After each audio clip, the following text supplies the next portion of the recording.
He did everything right, and still, it wasn't enough. He built a life people envy and woke up every morning with a hole in his heart he couldn't explain. What if the problem wasn't that he failed? What if the problem was that he succeeded in the wrong mission? I built that life. I reached the top. It fixed nothing. You don't feel empty because you did nothing.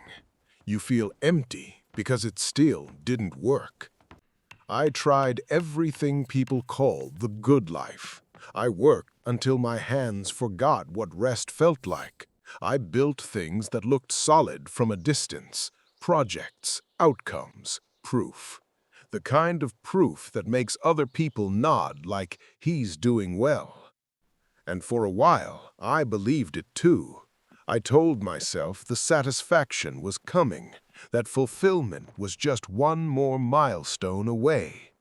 But every time I arrived, the finish line moved, and I'd stand there, successful, wondering why it felt so borrowed, like the satisfaction was never really mine to keep. So when work didn't fill it, I tried pleasure. Not just small pleasures, I went big. Laughter that drowned out the silence. Wine, feasting, nights loud enough to keep my thoughts from speaking. For a moment, it worked. For a moment, I forgot the ache. Then morning came, and the silence was louder than before. So I told myself, maybe I need wisdom. Not noise, not numbness, understanding. I studied people, patterns, motives, outcomes. I learned what makes crowds cheer and what makes souls collapse. I learned how to see through pretense, my own and everyone else's. And for a time, it felt like solid ground. But wisdom has its own cruelty. Because understanding grief doesn't remove it. Understanding injustice doesn't stop it. I could see the trap clearly and still couldn't get out. I watched good people get crushed by time and chance. I watched fools stumble into success like it was an accident. I watched hard-working men die with unfinished plans, and idle men live long enough to spend what someone else built. And the worst part wasn't what I saw out there. It was what it exposed in me. Because I didn't just want a good life. I wanted a life that couldn't be taken from me. A life with guarantees. That's when the hunger changed shape. It wasn't just wanting joy, it was wanting control. So I tightened my grip. I tried to make the world obey me. I tried to force meaning out of things that were never designed to carry it. Then came the moment I couldn't reason my way out of. I stood in the middle of everything I'd accomplished and realized something that stopped me cold.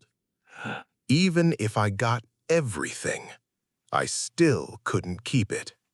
Not my work, not my reputation, not even my own breath. And for the first time in my life, I had no next move. That's when it snapped into place. I wasn't tired because life demanded too much. I was tired because I refused to accept what I am. I stopped fighting the wind. I just stopped. And in the quiet that followed, I sat with lines I used to skip past.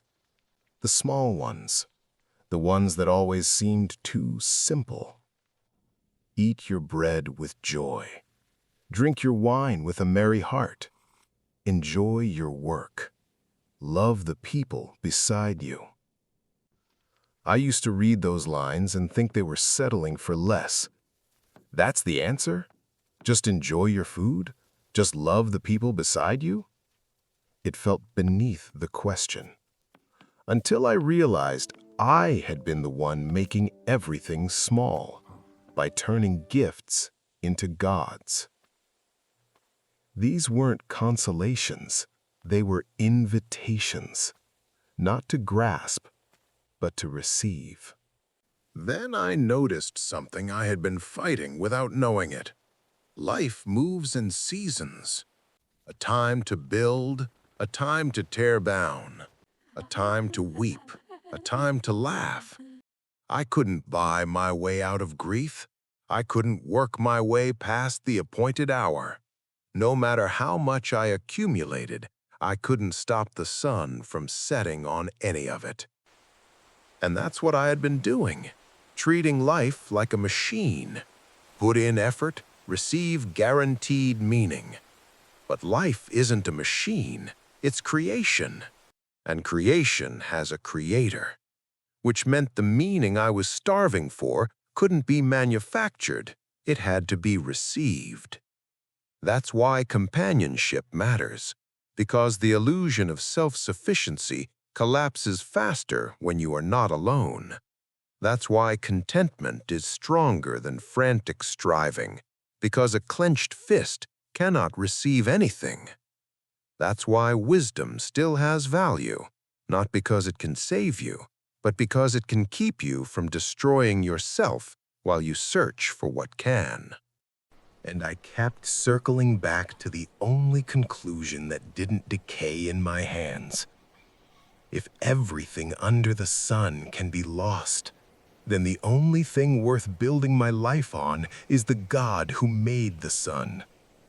I stopped asking life to be God, and I started receiving it as a gift from God. Because once you see the trap, you cannot unsee it. The trap was never work, or pleasure, or wisdom. The trap was making them ultimate. Because the moment something temporary becomes your foundation, fear moves in. You start guarding it, comparing it, grasping for it, living as though your joy is on a timer, because without God, it is. But when God becomes the foundation, everything shifts. A meal tastes better when it isn't trying to fill an eternal hunger. A day of work feels lighter when it isn't trying to prove your worth. A friendship runs deeper when it isn't being used to drown your loneliness.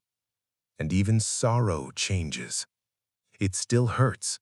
Sometimes it hurts more because you stop numbing it. But it is no longer meaningless pain. It is pain inside a world where God sees, God knows, and God will set things right. That used to frighten me. Now it steadies me. Because I finally understood why eternity feels like an ache in my chest. It isn't a defect, it's a signal. It clears away the false hopes one by one until you are left facing the only hope that does not decay. When I stopped trying to be God, I finally found the one who is. And ordinary life finally had weight. If this story moved you, please like the video and subscribe to Scripture Quest. And tell us in the comments, what story should we bring to life next?